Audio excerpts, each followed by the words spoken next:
Hello, this is Matthew Robert Payne, and this is a new chapter in a book called, it'll scroll up, 71 Powerful Writing Habits You Can Learn from Self-Publishing 91 Books.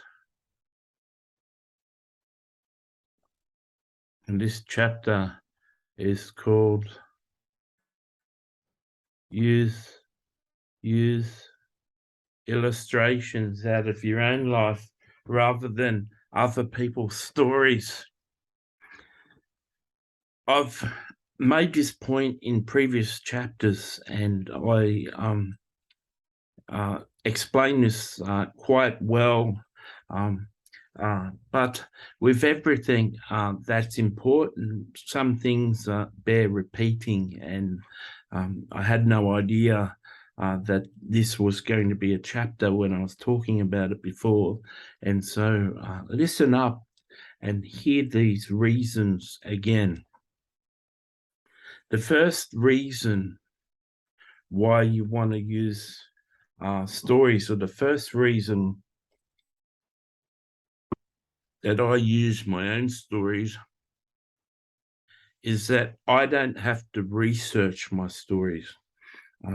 I have a chapter title, I turn on a video, and I start to speak. I write books different to many writers. I don't sit down and type a book and think of what I'm going to say for each sentence and craft paragraphs and put an argument together over the course of a chapter. I have to source my illustrations and say what I've got to say live without pauses, and make a very understandable and compelling point, and really explain my chapter well. And I've got to do it without preparation. So, the first reason I use my own illustrations is I've never researched a book.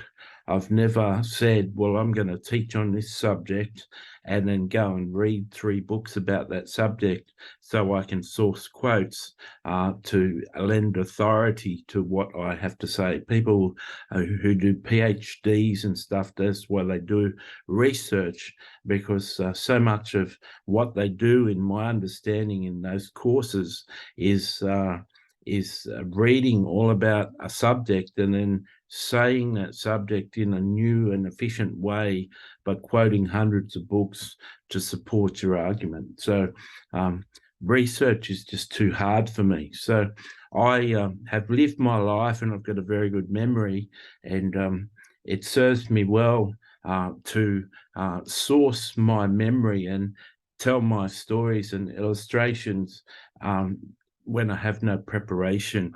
I know my stories the best. But sometimes I've heard something happen in a person's life, or someone has shared this in the book, or a sermon, or I know a story of someone I know, and when I'm speaking via inspiration to a live camera, when I'm searching for a way to better explain that point, my intuition, my Holy Spirit, my God force that I have pops that story into my head, and I say, well, that's a good story, I'll share that.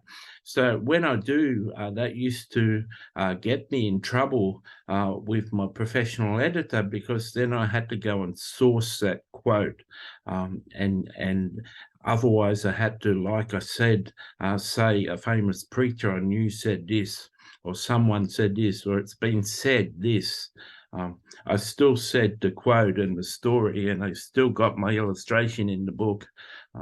But it's better to be using your own stories, because if you want longevity in publishing nonfiction, it pays you well for your audience to love you.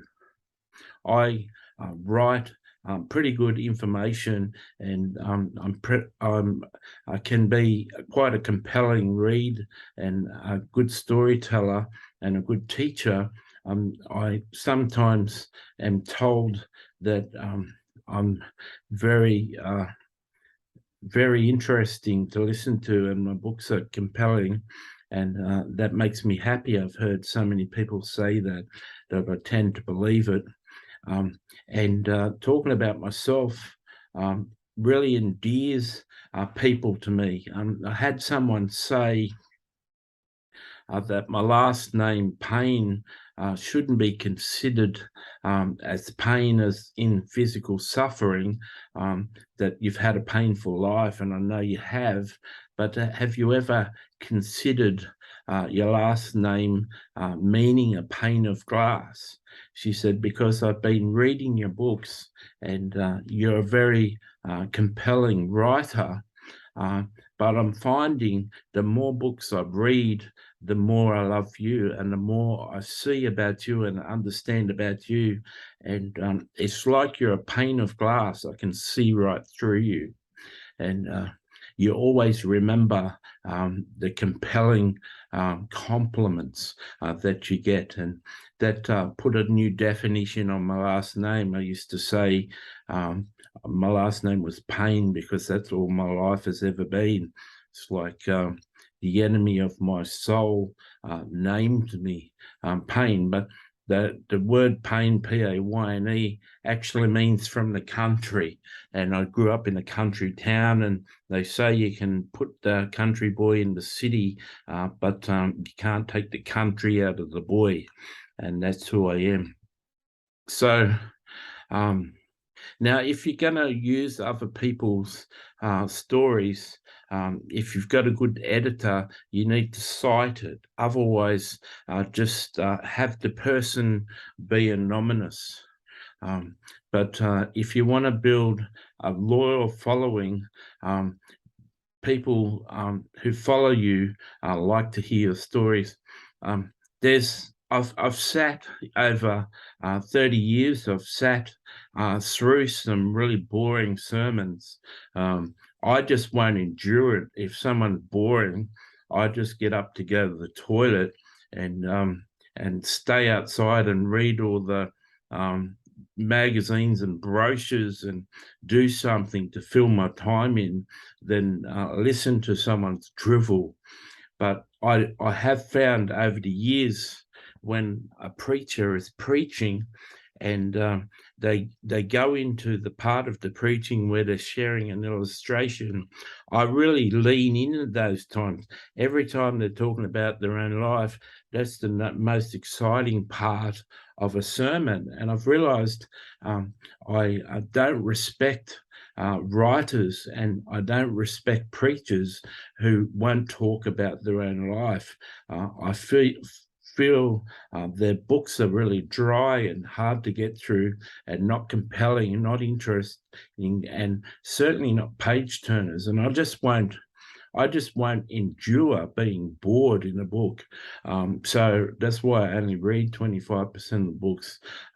So believe me, if I feel that way about people telling stories about their life, and I get really excited, and I wake up in the pew and I start listening for a change, it always happens when someone talks about their life. So talk about your life and illustrate your points as much as you can with your own stories. Did you enjoy that chapter?